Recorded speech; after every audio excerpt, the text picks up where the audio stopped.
milhões de linhas que existem nesse código-fonte. E como é que foi feita a liberação desse acesso ao código-fonte? Eles não puderam acessar nenhum maquinário. Foi no papel e na caneta, apresentaram lá no telão no TSE para os peritos e falaram assim, olha, dá uma olhada aí para ver se está tudo certo. 17 milhões de linhas para eles decifrarem se tinha alguma intervenção, alguma irregularidade. Não, TSE não autorizou o acesso ao sistema de controle da votação eletrônica, tá? Não assegurando que aquele código-fonte, quer dizer, já não deixaram eles terem acesso amplo, integral ao código-fonte. E também não tiveram certeza que aquele código-fonte era o que estava sendo usado na máquina.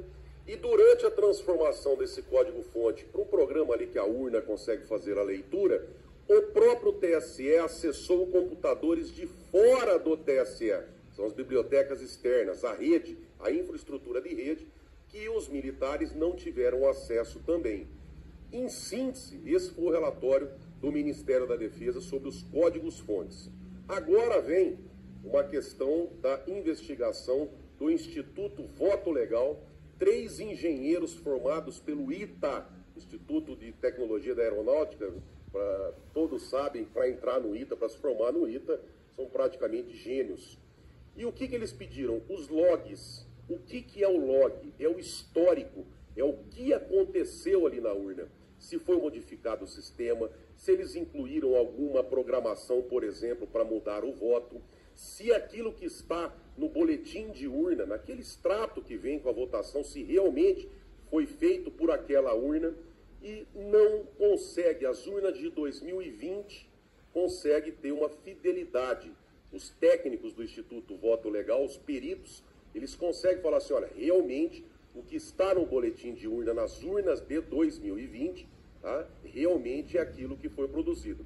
Nas outras urnas anteriores, nas urnas de 2009, 2010, 2011, 13 e 15, tá, que são 279 mil urnas, que corresponde a 59,2%, não dá para confirmar que aquele resultado das urnas se relaciona com a urna mesmo, com o aparelho físico.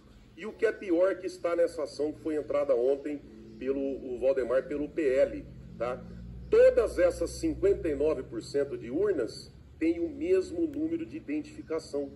Então você não consegue confirmar, autenticar, fazer ali uma confirmação se o resultado realmente é aquele.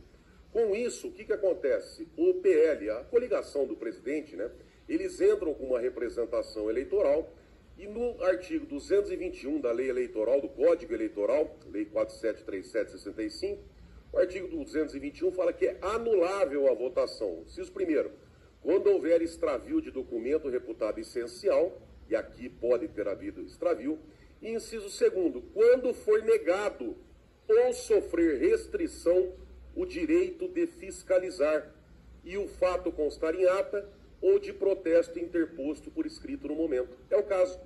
É o caso, então, de se anular as eleições porque feriu a possibilidade de fiscalização.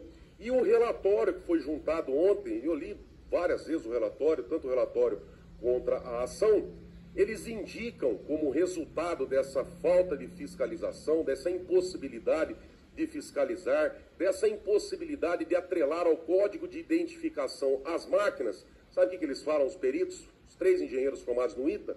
Que pode ter ocorrido invasão externa dos sistemas do TSE, ataque cibernético antes das eleições. Quem que falou isso aí no começo do ano, que nós poderíamos estar sobre ataque cibernético? Fachin, então presidente do TSE e ministro do Supremo Tribunal Federal. Os próprios técnicos também do Instituto Voto Legal falam que pode ter ocorrido invasão internas de hackers com credenciais de acesso de servidores ou colaboradores terceirizados que tenham permissão para alterar o código do programa. Aonde é que consta isso aqui?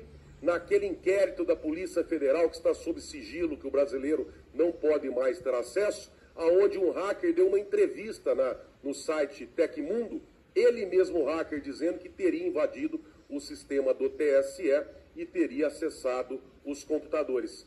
E, por fim, os técnicos do Instituto Voto Legal colocam como outra possibilidade a ação ilícita dos próprios servidores ou colaboradores terceirizados com a intenção de manipular os resultados da eleição.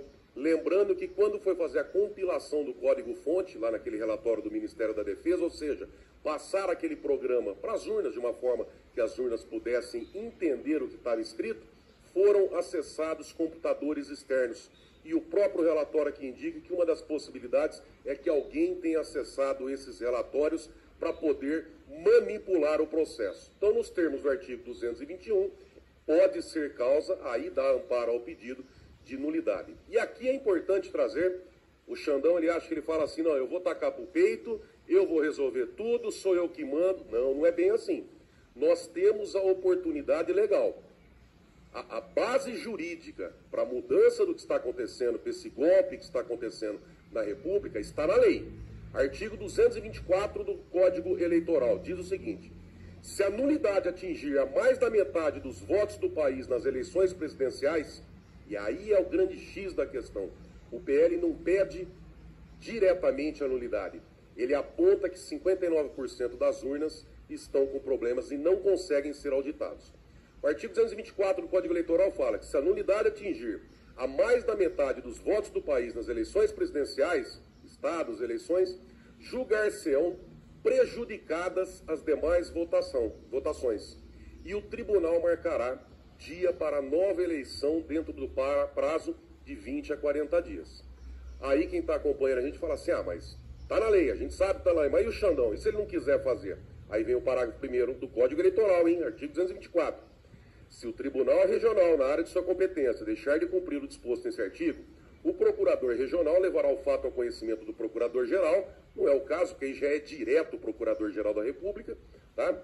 Que providenciará junto ao Tribunal Superior para que seja marcado imediatamente nova eleição.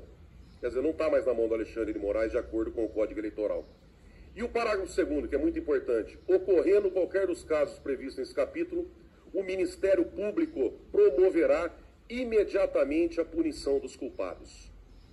Então, a previsão para que tenha nulidade, a investigação, a punição dos culpados é legal.